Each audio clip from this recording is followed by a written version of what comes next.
Pernahkah Anda bertanya, kenapa ada orang yang terlihat biasa saja, hidupnya tenang, tidak kelihatan mengejar apapun, tapi tiba-tiba rezekinya mengalir deras, bahkan sampai ratusan juta, tanpa kelihatan pontang-panting, tanpa terlihat memaksa keadaan? Lalu kita bertanya dalam hati, apakah mereka tahu sesuatu yang tidak kita ketahui? Atau jangan-jangan selama ini kita salah cara memahami rezeki itu sendiri? Sebelum kita melangkah lebih jauh, luangkan 1 detik saja untuk menekan tombol suka jika Anda merasa topik ini dekat dengan hidup Anda. Tuliskan di kolom komentar kata hadir sebagai tanda Anda benar-benar ingin memahami rahasia rezeki dari sudut pandang yang lebih jernih. Dan jika Anda ingin terus mendapatkan narasi reflektif seperti ini, silahkan berlangganan agar kita bisa berjalan bersama sampai akhir. Banyak dari kita tumbuh dengan satu keyakinan yang tidak pernah benar-benar kita pertanyakan, bahwa rezeki itu harus dikejar, bahwa semakin capek kita berlari, semakin besar peluang kita mendapatkannya, bahwa uang, jabatan, dan kelapangan hidup hanya akan datang pada mereka yang paling keras memaksa dunia. Keyakinan ini terdengar masuk akal, bahkan terasa logis, namun anehnya, semakin kita kejar, semakin sering rezeki itu terasa menjauh. Semakin kita genggam erat, semakin cepat ia seperti pasir yang lolos dari sela-sela jari. Dan di titik inilah, banyak orang mulai lelah, bukan secara fisik, tapi secara batin. Padahal, jika kita membuka Al-Quran dengan hati yang tenang, kita akan menemukan satu pola yang berulang kali disebutkan, bahwa rezeki tidak selalu datang melalui kejaran, bahwa Allah memberi kepada siapa yang Dia kehendaki, dengan cara yang seringkali tidak terduga. Dan yang lebih mengejutkan, dalam banyak ayat, usaha lahiriah justru ditempatkan setelah sikap batin. Pertanyaannya, kenapa bagian ini jarang kita sadari? Kenapa yang kita dengar justru cerita tentang kerja tanpa henti, bukan tentang kelurusan niat dan ketenangan hati? Apakah karena konsep ini terlalu sederhana sehingga kita meremehkannya? Atau justru karena ia menuntut sesuatu yang lebih sulit daripada kerja keras, yaitu keikhlasan? Dalam beberapa kisah yang sering beredar, baik dari pengalaman para ulama maupun cerita kehidupan orang-orang biasa, ada satu benang merah yang menarik. Rezeki besar sering datang setelah seseorang berhenti memaksa, setelah ia memperbaiki hubungannya dengan Allah, dengan manusia, dan dengan dirinya sendiri. Namun tentu saja, ini bukan cerita instan, bukan pula janji kosong. Disinilah konflik batin itu muncul. Jika rezeki tidak perlu dikejar dengan capek, lalu apa peran usaha? Jika Allah sudah mengatur segalanya, lalu mengapa kita diperintahkan bekerja? Dan di titik kebingungan inilah, banyak orang terjebak di dua ekstrim. Satu kelompok berhenti berusaha sama sekali. Kelompok lain justru semakin memaksa, sampai lupa arah. Tapi, justru di antara dua ekstrim inilah, Al-Quran meletakkan rahasia yang sering terlewat. Sebuah cara pandang yang jika dipahami dengan benar, bukan hanya membuat hati lebih tenang, tapi juga membuka pintu rezeki dengan cara yang tak pernah kita sangka. Namun, sebelum sampai ke sana, ada satu hal penting yang harus kita bongkar lebih dulu. Dan justru disinilah masalah sebenarnya dimulai. Di dalam Al-Quran, ada satu janji yang sering kita dengar, bahkan mungkin sudah kita hafal sejak lama, bahwa tidak ada satu makhluk pun di bumi ini, kecuali rezekinya telah dijamin oleh Allah. Kalimat ini terdengar menenangkan, namun anehnya, semakin sering dibaca, semakin jarang benar-benar diyakini. Karena dalam praktik hidup sehari-hari, kita justru hidup seolah-olah rezeki itu rapuh. Seolah-olah jika kita berhenti berlari satu hari saja, semuanya akan runtuh. Seolah-olah masa depan bergantung sepenuhnya pada tenaga kita sendiri. Dan tanpa sadar, keyakinan ini perlahan menggeser rasa tawakal menjadi rasa takut. Sebagian riwayat dan kisah para ulama menceritakan bahwa manusia seringkali tidak kekurangan rezeki, tapi kekurangan rasa cukup. Bukan karena Allah menahan pemberiannya, melainkan karena hati kita terlalu sibuk membandingkan. Kita melihat hidup orang lain, lalu merasa tertinggal. Padahal mungkin Allah sedang memberi kita dengan cara yang berbeda, dan pada waktu yang berbeda pula. Di titik ini, Al-Quran mengajarkan sesuatu yang halus, nyaris tak terasa jika dibaca tergesa-gesa. Bahwa rezeki bukan hanya soal jumlah, tapi juga soal keberkahan. Bukan hanya tentang berapa yang masuk, tapi bagaimana ia menetap.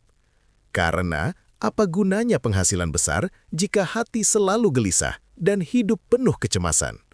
Menariknya, dalam beberapa ayat, Allah tidak memerintahkan manusia untuk mengejar rezeki dengan panik. Yang diperintahkan justru adalah bertakwa, berbuat lurus, dan menjaga adab dalam hidup. Seakan-akan Allah sedang berkata, perbaiki dulu posisi hatimu, maka urusan dunia akan mengikuti. Namun, disinilah konflik batin itu kembali muncul. Jika semua sudah dijamin, mengapa ada orang yang hidupnya serba sempit? Jika Allah Maha Kaya, mengapa doa terasa lama dijawab?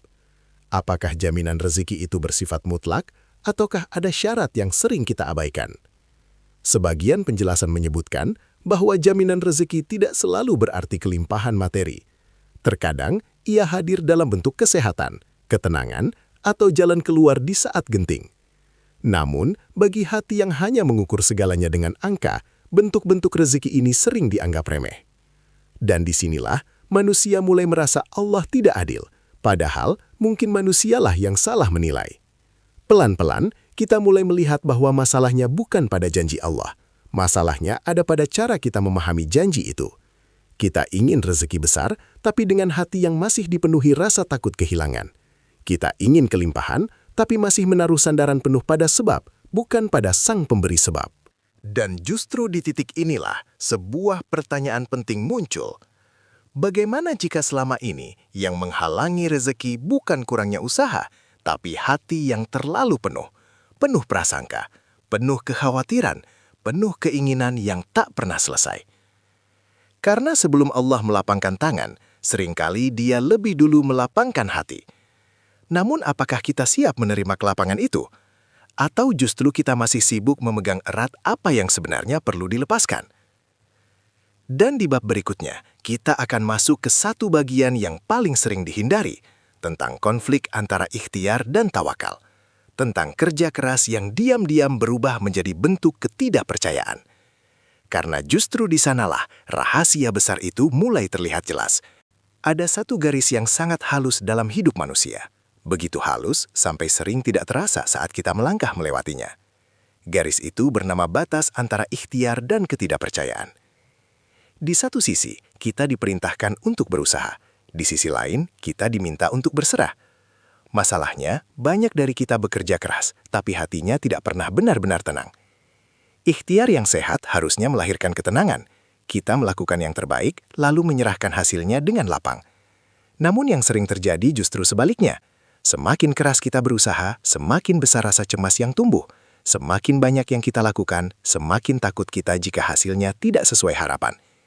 Disinilah konflik itu diam-diam muncul. Usaha yang awalnya diniatkan sebagai ibadah, perlahan berubah menjadi beban. Doa yang seharusnya menjadi sandaran, berubah menjadi tuntutan. Dan tanpa sadar, kita mulai bersikap seolah-olah hasil sepenuhnya berada di tangan kita. Sebagian orang bahkan tidak berani berhenti sejenak, bukan karena malas, tapi karena takut. Takut rezekinya seret, takut posisinya tergeser, takut hidupnya runtuh hanya karena ia melambat sebentar.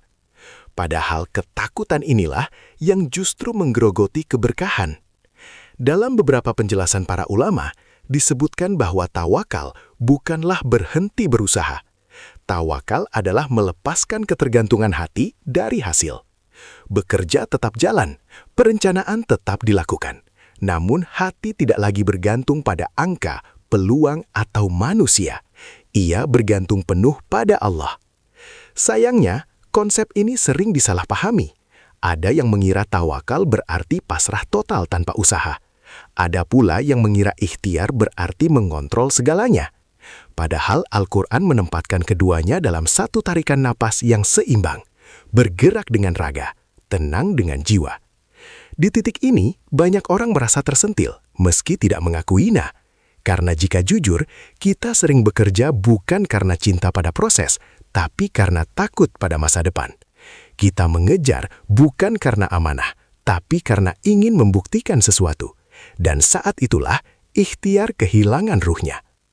Menariknya, dalam beberapa kisah kehidupan nyata, ada orang-orang yang justru mengalami lonjakan rezeki setelah mereka memperbaiki niat. Bukan setelah menambah jam kerja, bukan setelah memperluas ambisi, melainkan setelah mereka berdamai dengan kemungkinan gagal, setelah mereka yakin bahwa apa yang ditakdirkan tidak akan tertukar. Pertanyaannya sekarang, beranikah kita bekerja tanpa rasa panik? Beranikah kita melangkah tanpa terus menoleh ke hasil? Atau jangan-jangan selama ini yang kita sebut usaha hanyalah bentuk ketakutan yang dibungkus kesibukan? Karena jika ikhtiar tidak disertai tawakal, ia akan melelahkan jiwa. Dan jika tawakal tidak disertai ikhtiar, ia hanya akan menjadi alasan. Namun, saat keduanya bertemu dengan seimbang, disitulah sesuatu yang berbeda mulai terjadi. Dan di bab berikutnya, kita akan masuk ke fase perubahan. Tentang satu sikap batin yang tampak sederhana, tapi disebut langsung dalam Al-Quran sebagai kunci kelapangan rezeki. Sikap yang sering dianggap kecil, padahal dampaknya sangat besar. Karena justru di sanalah aliran rezeki mulai berubah arah. Ada satu ayat dalam Al-Quran yang sering dibaca, tapi jarang benar-benar direnungkan dampaknya dalam kehidupan sehari-hari. Tentang takwa, tentang janji Allah bahwa siapa yang bertakwa akan diberi jalan keluar dan rezeki dari arah yang tidak disangka-sangka. Kalimat ini terdengar lembut, bahkan sederhana. Namun, justru disitulah kekuatannya. Takwa sering disalahpahami sebagai sesuatu yang berat, seolah-olah ia hanya milik orang-orang yang hidupnya jauh dari hiruk-pikuk dunia. Padahal, jika ditarik lebih dekat ke kehidupan nyata, takwa adalah soal kesadaran. Sadar saat memilih jalan yang lurus, meski jalan lain tampak lebih cepat. Sadar saat menahan diri, meski kesempatan terlihat menggiurkan. Dan sadar bahwa Allah melihat, bahkan ketika tidak ada manusia yang memperhatikan. Perubahan besar dalam hidup seseorang seringkali tidak dimulai dari luar, bukan dari gaji yang naik, bukan dari jabatan baru, melainkan dari keberanian untuk bersikap jujur pada diri sendiri, tentang apa yang selama ini dikejar, tentang apa yang selama ini dikorbankan, dan tentang apa yang diam-diam membuat hati resah. Dalam beberapa kisah kehidupan, ada orang-orang yang memilih berhenti dari satu sumber penghasilan yang terlihat menguntungkan, tapi tidak menenangkan. Keputusan itu tampak seperti langkah mundur, bahkan sebagian orang menganggapnya bodoh. Namun justru setelah itulah pintu-pintu lain terbuka, bukan selalu langsung besar, tapi terasa lebih lapang dan ringan. Disinilah makna rezeki dari arah yang tidak disangka-sangka mulai terasa nyata. Bukan sulap, bukan keajaiban instan, melainkan konsekuensi dari hati yang diluruskan. Karena saat seseorang berhenti melanggar batas demi dunia, Allah sering menggantinya dengan cara yang lebih baik. Namun perubahan ini tidak selalu nyaman. Ada fase sepi, ada masa ragu, ada saat di mana kita bertanya, apakah keputusan ini benar? Dan di titik itulah banyak orang kembali mundur sebelum melihat hasilnya. Padahal seringkali rezeki besar berada satu langkah setelah ujian kesabaran itu. Takwa juga bukan hanya soal meninggalkan yang haram. Ia juga tentang memperbaiki adab dalam hal yang halal. Cara berbicara, cara berjanji, cara memperlakukan orang lain. Karena dalam pandangan Al-Quran, rezeki tidak berdiri sendiri. Ia terkait erat dengan akhlak. Menariknya, sebagian orang yang hidupnya tampak biasa saja justru memiliki ketenangan yang sulit dijelaskan. Mereka tidak terlihat mengejar berlebihan, tidak sibuk membuktikan apapun. Namun, perlahan hidup mereka stabil, lalu meningkat. Seolah-olah ada tangan tak terlihat yang menata langkah mereka satu persatu. Pertanyaannya, apakah kita siap melakukan perubahan seperti ini? Siap untuk jujur pada diri sendiri? Siap untuk memperlambat langkah demi kelurusan? Atau justru kita masih berharap hasil besar tanpa mengubah apapun di dalam? Karena perubahan sejati selalu dimulai dari dalam. Dan saat bagian dalam ini selaras, bagian luar akan mengikuti, cepat atau lambat. Namun, di balik semua itu, masih ada satu momen puncak. Satu titik di mana seseorang benar-benar menyadari bahwa rezeki tidak pernah benar-benar pergi. Ia hanya menunggu hati yang siap menerimanya. Dan di sanalah kita akan sampai pada klimaks cerita ini. Bagian paling tegang, paling membuka mata, dan paling membekas. Ada satu momen dalam hidup seseorang, momen yang tidak selalu disertai sorak-sorai, tidak selalu disaksikan banyak orang. Namun di sanalah semuanya terasa berubah. Bukan karena ia melakukan sesuatu yang besar di mata dunia, tetapi karena hatinya akhirnya benar-benar pasrah. Dalam beberapa versi kisah kehidupan nyata, diceritakan tentang seseorang yang berada di titik paling sunyi. Usaha yang ia bangun tidak lagi menjanjikan. Lonjakan, tenaga sudah banyak terkuras. Ambisi yang dulu membara perlahan padam. Dan untuk pertama kalinya, ia berhenti bukan karena menyerah, tapi karena sadar. Sadar bahwa selama ini ia terlalu sibuk mengejar hasil, sampai lupa menjaga hubungan dengan sang pemberi hasil. Sadar bahwa ia menumpuk rencana, tapi jarang menata niat. Dan di malam yang tenang, tanpa ritual khusus, tanpa permintaan yang berlebihan, ia hanya berkata dalam hati, "Tunjukkan aku jalanmu, aku akan mengikuti." Tidak ada kilatan cahaya, tidak ada suara dari langit. Hidup keesokan harinya tampak sama saja. Namun beberapa hari kemudian, sesuatu yang kecil mulai bergerak. Sebuah pertemuan yang tidak direncanakan. Sebuah peluang yang dulu terasa biasa, kini menjadi bermakna. Dan yang mengejutkan, semuanya terasa mengalir, tanpa dorongan, tanpa paksaan. Rezeki itu tidak datang dalam satu malam. Ia datang bertahap, seperti air yang mengisi bejana. Tenang, konsisten, dan penuh ketepatan. Dalam hitungan waktu, angka yang dulu hanya ada dalam angan perlahan menjadi nyata. Bukan karena ia lebih pintar dari orang lain, bukan karena ia bekerja lebih keras dari sebelumnya, melainkan karena ia berhenti melawan arus takdir. Angka ratusan juta yang sering kita dengar dalam cerita-cerita bukanlah inti dari kisah ini. Ia hanyalah konsekuensi. Yang lebih penting adalah perubahan posisi batin. Dari mengejar menjadi menerima. Dari memaksa menjadi percaya. Di titik ini kita mulai memahami satu hal yang sangat halus, bahwa rezeki seringkali datang saat kita berhenti merasa paling tahu, saat kita berhenti mengatur segalanya dengan rasa takut, dan mulai melangkah dengan keyakinan bahwa Allah tidak pernah lalai. Momen ini terasa tegang, bukan karena dramanya, tapi karena kejujurannya. Karena tidak semua orang siap melepas kendali, tidak semua orang berani percaya sepenuhnya. Namun bagi mereka yang berani, hidup terasa lebih ringan, meski tanggung jawab tetap ada. Dan disinilah klimaks itu benar-benar terasa, saat seseorang menyadari bahwa selama ini bukan rezeki yang sulit datang, melainkan hati yang terlalu sibuk mengejar sehingga lupa membuka diri untuk menerima. Namun cerita ini belum selesai, karena setiap puncak selalu diikuti oleh satu pertanyaan terakhir. Apa yang harus kita lakukan setelah memahami semua ini? Bagaimana membawa hikmah ini pulang ke kehidupan nyata tanpa terjebak euforia sesaat? Jawabannya ada di penutup, bagian paling tenang tapi justru paling menentukan. Pada akhirnya, rezeki bukanlah tentang seberapa jauh kita berlari, tetapi seberapa lurus arah kita melangkah. Bukan tentang seberapa keras kita menggenggam dunia, tetapi seberapa lapang kita membuka hati untuk menerima ketentuannya. Al-Quran tidak pernah mengajarkan manusia untuk berhenti berusaha. Namun, ia juga tidak pernah memerintahkan kita untuk hidup dalam ketakutan. Hikmah terbesar dari semua ini adalah kesadaran bahwa rezeki memiliki jalannya sendiri. Ia tidak selalu datang pada saat kita merasa paling siap. Tidak selalu hadir ketika kita merasa paling layak. Namun, ia selalu tepat waktu menurut ukuran Allah, bukan menurut kecemasan manusia. Saat hati diluruskan, niat diperbaiki, dan adab dijaga, hidup perlahan menemukan ritmenya. Kita bekerja, tapi tidak panik. Kita berusaha, tapi tidak memaksa. Kita berharap, tapi tidak menggantungkan diri pada harapan semu. Dan di sanalah keberkahan mulai terasa, meski mungkin tidak langsung terlihat.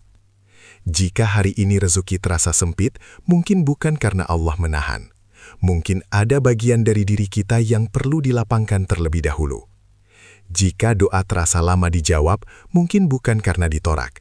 Bisa jadi Allah sedang menyiapkan kita agar mampu menerima jawaban itu dengan bijak. Cerita tentang rezeki ratusan juta bukanlah janji pasti bagi semua orang. Ia hanyalah gambaran bahwa Allah Maha Mampu memberi, tanpa harus membuat hambanya kelelahan. Yang dijanjikan dengan pasti adalah kecukupan bagi hati yang bertakwa, dan jalan keluar bagi jiwa yang berserah. Maka setelah mendengar semua ini, tidak perlu terburu-buru mengubah hidup secara drastis. Cukup mulai dari satu hal kecil. Meluruskan niat dalam pekerjaan hari ini, menjaga kejujuran dalam pilihan sederhana. dan belajar percaya bahwa apa yang ditakdirkan tidak akan pernah salah alamat. Semoga narasi ini menjadi pengingat lembut, bukan tekanan baru. Menjadi cahaya kecil, bukan beban tambahan. Dan menjadi teman di perjalanan, bukan janji yang menyesatkan.